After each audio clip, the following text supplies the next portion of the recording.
पाप मोचनी एकादशी कथा। युधिष्ठिर महाराज ने भगवान श्री कृष्ण से चैत्र गुजरात महाराष्ट्र के अनुसार फाल्गुन मास के कृष्ण पक्ष की एकादशी के बारे में जानने की इच्छा प्रकट की। तो वे बोले, राजेंद्र, मैं तुम्हें इस विषय में एक पापनाशक उपाख्यान सुनाऊंगा जिसे चक्रवर्ती नरेश मानधाता के पूछने पर महर्षि लोमेश ने कहा था।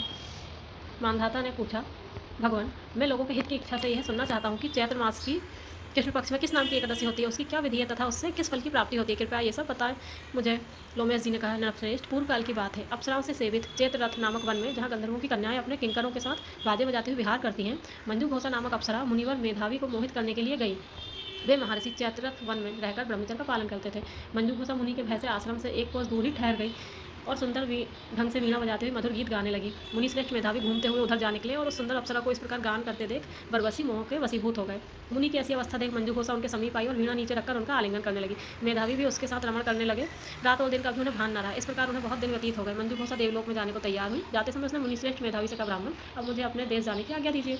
मेधावी बोले, देवी, जब तक सवेरे की संध्या न हो जाए तब तक मेरे पास ही ठहरो। अप्सरा ने कहा, विप्रवर, अब तक न जाने कितनी ही संध्याएं चली गई, मुझ पर कृपा करें, बीते हुए समय का विचार तो कीजिए।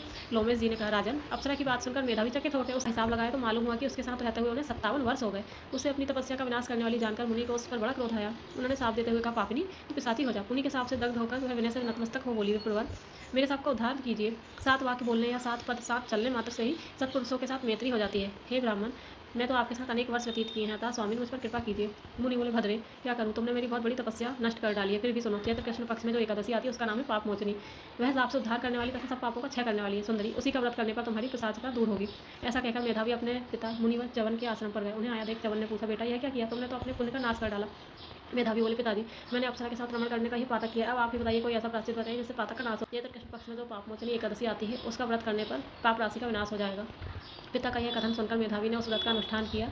इससे उनका पाप नष्ट हो गया और वे पुनः तपस्या से परिपूर्ण हो गए। इसी प्रकार मंजू घोषा ने भी उत्तम व्रत का पालन किया। पाप मोचनी व्रत करने के कारण वह पिशाच योनि से मुक्त हुई और दिव्य रूप धारिणी श्रेष्ठ अप्सरा होकर स्वर्गलोक में चली गई। भगवान श्री कृष्ण कहते हैं, राजन, जो श्रेष्ठ मनुष्य पाप मोचनी एकादशी का व्रत करते हैं उनके सारे पाप नष्ट हो जाते हैं। इसको पढ़ने और सुनने से सहस्त्र गोदान का फल मिलता है। ब्रह्म हत्या, स्वर्ण चोरी, सुरापान और गुरु पत्नी गमन करने वाले महापातक की भी इस व्रत को करने से पाप मुक्ति होती है। व्रत बहुत पुण्य में है। जय श्री एकादशी, जय श्री राधे।